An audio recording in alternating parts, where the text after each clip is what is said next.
दर्शकों, हिंदू धर्म में श्राद्ध कर्म कांड और पितृ पूजा को विशेष स्थान दिया जाता है।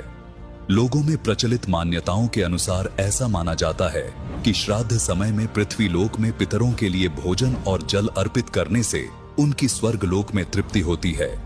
एक समय की बात है जब ऐसा ही कर्मकांड 600 वर्ष पूर्व के पंडित काशी शहर की गंगा दरिया में कर रहे थे।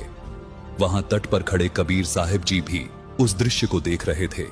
जैसा कि कबीर साहिब जी ने अपने दोहों और लोकोक्तियों के माध्यम से अंधविश्वास और पाखंडवाद पर गहरी चोट दी है, इसी प्रकार से उस समय भी कबीर साहिब जी ने पंडितों के इस भ्रम को तोड़ने के लिए आगे क्या प्रतिक्रिया की और कैसी थी उनकी वो अद्भुत लीला, जानने के लिए देखिए उस समय के पुरातन दृश्य को फिर साक्षात करती हुई ये 2D एनिमेशन वीडियो।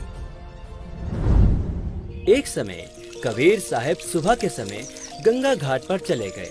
वहां ब्राह्मण लोग सूर्य के सामने मुख करके गंगा जल हाथ में लेकर मंत्रों का उच्चारण करते हुए जल सूर्य को अर्पित कर रहे थे।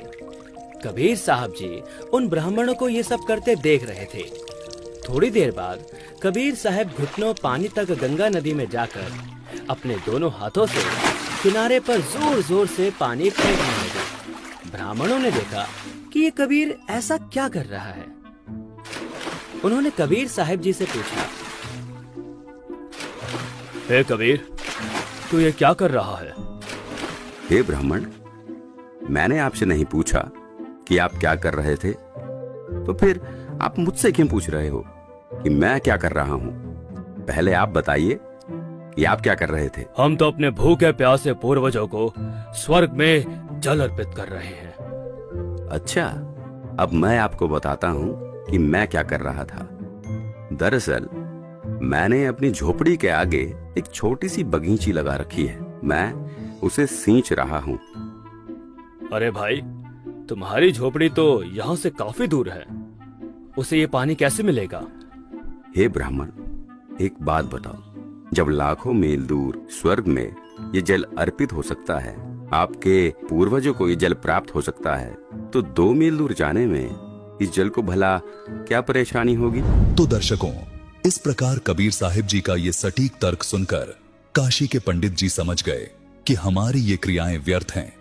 कबीर साहिब जी ने उन्हें यहाँ ये भी समझाया कि आप एक ओर तो कह रहे हैं कि आपके पितर स्वर्ग में हैं, दूसरी ओर कह रहे हैं उनको पीने का पानी नहीं मिल रहा, उनको सूर्य को अर्घ देकर जल पार्सल करते हैं। यदि स्वर्ग में पीने के पानी का ही अभाव है तो उसे स्वर्ग नहीं कह सकते, वह तो रेगिस्तान होगा। वास्तव में वे पितरगण यमराज के अधीन यमलोक रूपी कारागार में अपराधी बनाकर डाले जाते हैं। वहां पर जो निर्धारित आहार है वह सबको दिया जाता है। जब पृथ्वी पर बनी कारागार में कोई भी कैदी भोजन के बिना नहीं रहता, सबको खाना पानी मिलता है, तो यमलोक वाली कारागार जो निरंजन काल ने बनाई है उसमें भी भोजन और पानी का अभाव नहीं है। यह 2D एनिमेशन वीडियो संत रामपाल जी महाराज